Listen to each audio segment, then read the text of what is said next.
Dua Menteri Kabinet Presiden Joko Widodo berpotensi maju sebagai calon wakil presiden di Pilpres 2024. Sandiaga Uno, Menparekraf ini punya peluang berkontestasi di Pilpres setelah bergabung ke Partai Persatuan Pembangunan. P3 yang sudah berkoalisi dengan PDIP pun menawarkan Sandiaga untuk menjadi pendamping Ganjar Pranowo. P3 sudah memutuskan dalam Rapimnas ke-6 kemarin untuk menyampaikan nama Sandiaga Uno untuk menjadi cawapresnya Ganjar Pranowo. Kita serahkan kepada Mas. Sementara Erick Thohir, Menteri BUMN ini sedang gencar dipromosikan Partai Amanat Nasional PAN. Tak tanggung-tanggung, PAN dengan yakin menyodorkan Erick Thohir sebagai bacawa pres Ganjar Pranowo dan Prabowo Subianto. Setelah pertemuan ini kita akan melihat sinyal yang lebih positif, terakselerasi sehingga Pak Prabowo dan Pak Erick Thohir bisa menemukan titik temu agar mereka saling bisa mendukung dan bersepakat untuk diusung di dalam Pilpres 2024. Meskipun demikian, kami tetap membuka pintu juga bagi kami dengan teman-teman dari PDIP untuk kami menunggu kabarnya. Mudah-mudahan juga mereka memberikan respons terhadap usulan kami mendorong Pak Erick Thohir sebagai cawapresnya Pak Ganjar. PDI Perjuangan sebagai pengusung Capres Ganjar menyatakan, Ketua Umum PDI Perjuangan Megawati Soekarnoputri sudah bertemu baik dengan P3 dan PAN untuk membahas soal cawapres. Meski demikian, penentuan cawapres Ganjar Pranowo juga menunggu pendapat dari Presiden Joko Widodo. Pertemuan tertutup pada saat Ibu Megawati Soekarnoputri dengan Pak Haji Mardiono, Ketua Umum P3, Pak Zulkifli Hasan, itu sebenarnya sudah membahas juga berbagai kemungkinan dan kita juga tidak bisa melepaskan bahwa keduanya kan menterinya Presiden Jokowi. Nah, sehingga faktor Presiden Jokowi itu juga menjadi hal yang sangat penting untuk dapat bersama-sama kita dengarkan. Secara statistik, nama Sandiaga Uno dan Erick Thohir punya elektabilitas tinggi.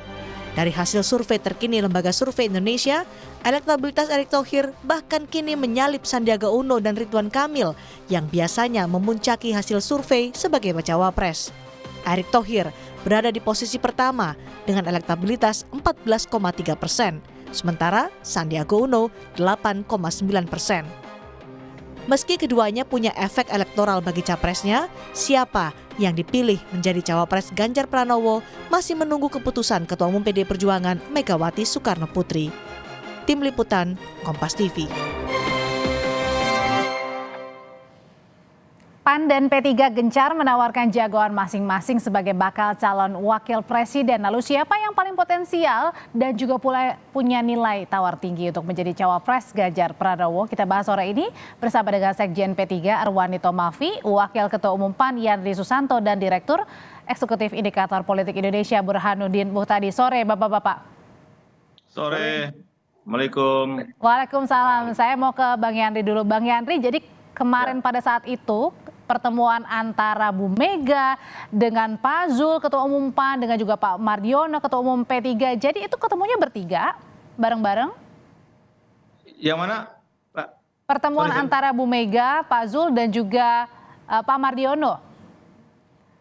Bang Yandri. Ya, setahu saya kalau pertemuan resmi PAN itu ketika di PDIP, tapi memang ada beberapa pertemuan informal yang tidak diekspos ke media, ada beberapa pertemuan informal. Agendanya sama, Mbak. Jadi ketika kami beranjang sana ke PDIP, saya ikut di pertemuan kecil sebelum pertemuan besar itu dilaksanakan.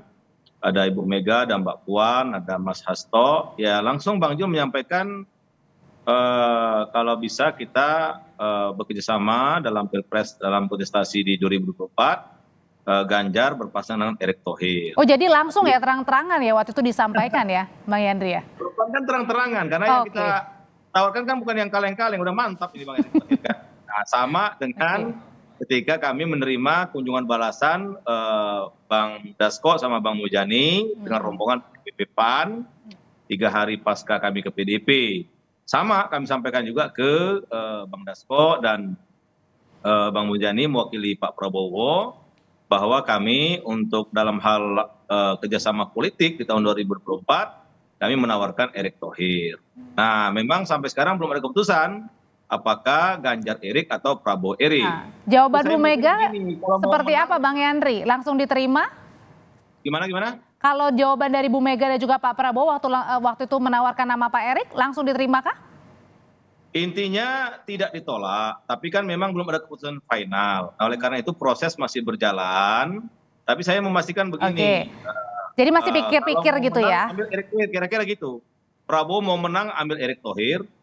Ganjar mau menang, ambil Erick Thohir. Karena awalnya Erick Thohir kan nggak dihitung. Oke, baik. Sekarang kan beberapa lembaga survei menjagokan atau menempatkan Erick Thohir sebagai yang pertama. Kenapa itu Oke. terjadi? Bukan karena pencitraan, tapi memang karena respon dari masyarakat merespon Erick Thohir itu sebagai kerja yang baik gitu. Oke, kalau gitu saya ke Mas Arwani Tomafi. Mas Arwani, ini kan P3 lebih dahulu nih mendukung Pak Ganjar kan bersama dengan PDIP. Kalau PAN juga nyodori nama Pak Erik, berarti PAN nyalip dong secara tidak langsung atau secara langsung bahkan? Ya, kita ini harus membudayakan tradisi antri ya. Ya, kalau masuknya duluan P3 ya pantasnya P3 dulu gitu ya. Jadi gini, koalisi atau kerjasama dalam pengusungan capres-cawapres, kita tahu bahwa capres-cawapres itu satu kesatuan. Ya. Jadi mestinya ya seorang cawapres itu tentu juga harus nyambung dulu dengan capresnya gitu loh. Kalau kita lihat Pak Sandi ini sudah jelas, tegas, ya, mendukung dan siap mensukseskan Pak Ganjar. Gitu. Artinya dari sisi chemistry antara seorang capres dan cawapres itu sudah kelihatan sekali antara Pak Sandi dan Pak. Berarti harusnya tidak usah diragukan lagi ya, PDIP bisa langsung. Sudah tegas. Jadi pilihan yang utama itu yang tegas-tegas mendukung Ganjar gitu loh. Bukan kok ya saya yang ini mau, yang itu mau gitu loh. Kelihatannya kan seperti belum jelas kan mau yang mana gitu loh. Ini kan apalagi kalau dalam beberapa survei cawapres itu ya memang dalam pilpres itu yang menjadi ini capresnya gitu loh. Oke, baik. Kalau gitu saya sekarang ke Mas Burhan dulu. Mas Burhan, ini harusnya katanya tadi P3 harusnya daftar antrian dulu dong PAN. Kan P3 terlebih dahulu kan dukung Pak Ganjar. Nah ini sebenarnya tarik-menariknya di cawapresnya ini akan seperti apa nih antara P3 dan PAN? Ya menurut saya wajar ya kalau P3 punya alasan semacam tadi. Bagaimanapun P3 sudah menawarkan Sandiaga Uno sebagai cawapres, apalagi Mas Sandi sudah jadi ketua Bapilu, tetapi sering perhitungan dalam memilih capres cawapres itu sangat ditentukan oleh kebutuhan objektif, keperluan subjektif dari PDI Perjuangan sebagai partai yang secara kursi cukup untuk bisa mencapres dan mencawapreskan pasangan tanpa harus berkoalisi dengan partai manapun. Jadi yang pertama yang harus diingat, PDIP ini partai yang punya golden ticket. Jadi punya kemerdekaan dan keleluasaan untuk menentukan siapa cawapresnya. Nah pada titik itu, Audrey, itu dilihat plus minusnya antara dua nama ini, Sandi dan Erick Thohir. Plus minusnya misalnya dia dari sisi elektoral. Siapa yang potensial mengusung, mendukung, atau memberikan kontribusi elektoral. Karena meskipun sumbangan cawapres tidak sebesar capres, tetapi posisi Ganjar sekarang itu sedang tertinggi meskipun dalam margin of error dibanding Prabowo. Jadi perlu cawapres yang secara elektoral kuat. Nah pada titik ini suka tidak suka sudah ada banyak lembaga yang melihat pergerakan positif Erick Thohir ini cawapres pilihan publik ya. Artinya di sini Mas Burhan mau menitik beratkan bahwa nama kedua adalah dari sisi teknokratik, ya dari sisi teknokratik mungkin dua-duanya sama-sama punya keunggulan karena berasal dari kabinet Pak Jokowi. Dan yang ketiga, saya kira ini juga krusial, siapa yang kadar kedekatannya Pak Jokowi dekat. Karena jangan lupa baik Mas Ganjar atau Pak Prabowo itu sedang membutuhkan stempel Pak Jokowi. di saat Pak Jokowi approval ratingnya tinggi.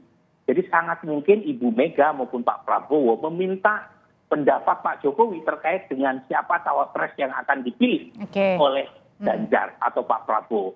Nah, dari 3 ukuran itu, mana yang paling objektif tertinggi ya tinggal dilihat, kan ukurannya jelas ya. Di luar dari urusan chemistry atau urusan personal. Oke, kalau gitu berarti Bang Yandri, nama Pak Erick Thohir ini ditawarkan ke baca pres Pak Prabowo dan juga Pak Ganjar, artinya ini arahan dari Pak Jokowi atau justru nunggu Pak Jokowi mau yang kemana nih baca presnya?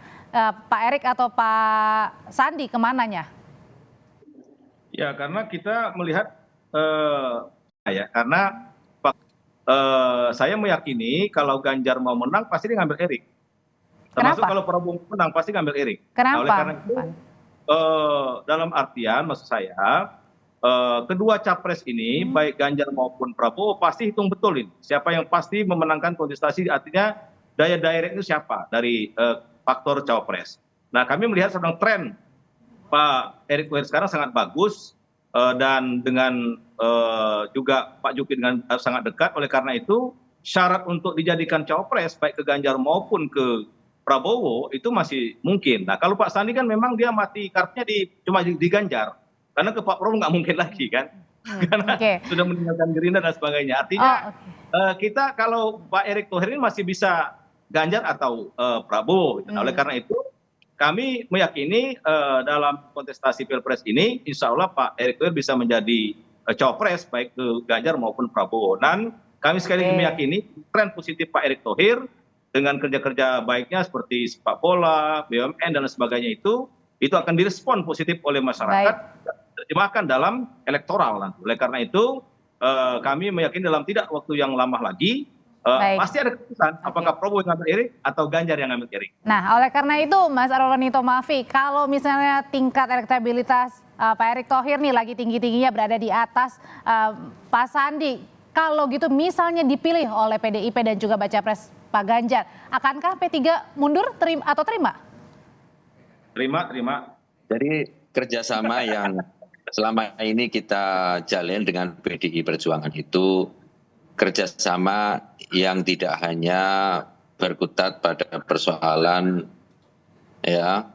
Pilpres saja, bahkan kita jauh dari itu. Kami yakin bahwa nama yang kami sodorkan itu juga sebelum kami menyampaikan keputusan tentang Pak Sandi itu juga kami sudah berkomunikasi intensif dengan teman-teman di PDI Perjuangan. Bahkan Ketua Umum kami juga sebelum memutuskan dalam Rapimnas itu juga sudah berkomunikasi dengan PDI Perjuangan. Jadi kami yakin bahwa saat ini Mas Sandi yang tegas untuk mensukseskan Pak Ganjar akan menjadi pilihan utama. Tetapi semua tentu kembali kepada meja perundingan untuk ada Ibu Mega, kami tentu akan menghormati nanti keputusan yang akan diambil. Dan keputusan selanjutnya nanti akan dipertimbangkan juga oleh P3 gitu ya? Oke. Nah, tapi sebelum itu nanti Mas Arwani dan juga Bang Yandri, juga Mas Burhan, pertanyaan selanjutnya kalau gitu jangan-jangan posisi bacawa pres ini menjadi harga tawar yang paling tertinggi untuk menentukan tetap arah koalisi, peta koalisi di 2024. Nanti usai jeda Bapak-Bapak akan menjawabnya, tetaplah bersama kami di Kompas Petang. Oleh karena itu Mas Burhan, Bang Yandri dan juga Mas Arwani Tomafi, ketika baca pres Pak Prabowo sudah bersama dengan PKB, kemudian baca pres Pak Ganjar juga sudah bersama P3, dengan masuknya nama Pak Erick Thohir artinya bisa menggoyah dong salah satunya kalau misalnya nama Pak Erick Thohir ini menjadi cawapres salah satunya. Pak Arwani, Mas Arwani? Ya, sejauh yang saya dengar, tadi malam saya juga ketemu dengan Sekjen Gerindra dan Sekjen PKB, beliau mantap. Pak Sekjen PKB bilang nyaman sekali PKB dengan Gerindra, dan saya mendapatkan konfirmasi pasangan Prabowo Caimin itu sudah mantap lah kira-kira begitu. Jadi jika memang ada pasangan cawapres, sosok cawapres yang ingin bergabung ke koalisi itu tentu juga harus harus melewati PKB gitu kira-kira. Jadi memang posisinya kalau saya lihat dalam petanya seperti itu. Dan sedangkan kalau di Ganjar ya tentu kembali kepada meja perundingan. Bagi kami P3 kami sudah menyampaikan nama Sandi, dan sebelum menyampaikan kami sudah berkomunikasi, dan saat ini setelah menyampaikan kami juga sudah sering berkomunikasi. Jadi bukan lalu terus nggak dipedulikan, jauh. Jadi kami sudah duduk bersama, rapat bersama, jauh sudah kami melangkah bagaimana akan menyusun visi misi calon presiden, cawapres dan sebagainya. Kami dilibatkan. Kalau teman-teman yang lain saya kira tidak ada ya, kecuali yang sudah resmi mendukung Ganjar. Jadi mungkin fatsunnya ya menurut saya memang harus masuk dulu misalnya ke Ganjar baru kita nyodori cawapres, itu saya kira akan lebih menguatkan posisi kerjasama politik ke depan. Oke, tapi kalau gitu dari PAN sendiri Bang Yandri, sebenarnya posisi hatinya Pak Erick ini lebih condongnya kemana? Lebih firm kemana? Pak Ganjar, Pak Prabowo? Ya kalau kami kan beda sama P3 masuk dulu baru bergaining kan. Kalau PAN bergaining dulu dong, baru masuk, jelas ini barang kan. Dan saya yakin kalau memang koalisi yang sudah ada itu sudah firm, pasti mereka sudah deklarasi. Tapi faktanya sekarang Ganjar belum punya pasangan cawapres, Prabowo juga belum punya pasangan cawapres. Artinya semua masih bisa terbuka. Dan dalam politik itu semua bisa terjadi. The last minute pun masih bisa berubah. Nah oleh karena itu dinamika sekarang itu saya kira dalam kondisi normal-normal saja. Jadi kalau ada orang-orang yang menawarkan sebagai cawapres dari P3, dari PKB, dari Golkar, itu sangat normal dalam dinamisasi demokrasi. Dan kami juga begitu, PAN sudah jauh hari menggadang-gadang Erick Thohir dalam keputusan Rakernas, dan yang kami gadang ini bukan kaleng-kaleng dibandingkan dengan Sandi, jauh surveinya di bawah Erick Thohir, apalagi dengan Caimin misalkan. Jauh, survei mana itu Pak Yandri yang menunjukkan kalau jauh itu? Ya, akhirnya di bawah Erick semua kan, mau LSI, jadi mau harus menyampaikan secara objektif ya. sama, ya. Berapa survei yang mengumpulkan Erick itu berapa? Oke. Semuanya masih bisa terbuka. Jadi kalau misalkan nanti dalam pendidikan atau komunikasi dengan PDIP itu Ganjar Erick, ya tentu kita ke Ganjar. Oke, kalau gitu. Tapi akhir Prabowo berdasarkan sumber datanya itu yang benar ya. Baik. Saya ada berapa survei yang mengumpulkan gitu. Tanya Bang Burhan. Ya. Oke, kalau gitu saya langsung nanya ke Mas Burhan aja ya. Sebenarnya elektabilitas baca pres sekarang siapa yang paling tinggi, lebih tinggi? Seperti itu. Sandi di bawah Erick Thohir, tanya sama DJ apa sih? Iya, Oke, tahan dulu Bapak-bapak, kita serahkan ke Mas Burhan ya langsung ya. Semua survei itu loh. Oke, tahan dulu Mas Arwani Tomafi dan juga Bang Yandri. Mengajukan ya, saya kira harus ada objektifikasi lah ya. Benar kita memang senang dengan orang ini, tapi ya datanya itu ya yang... Baik, tahan dulu Bapak-Bapak, kita ke Mas Burhan dulu. Kalau gitu sebenarnya dari surveinya Mas Burhan sendiri, siapa sih yang paling tinggi sekarang?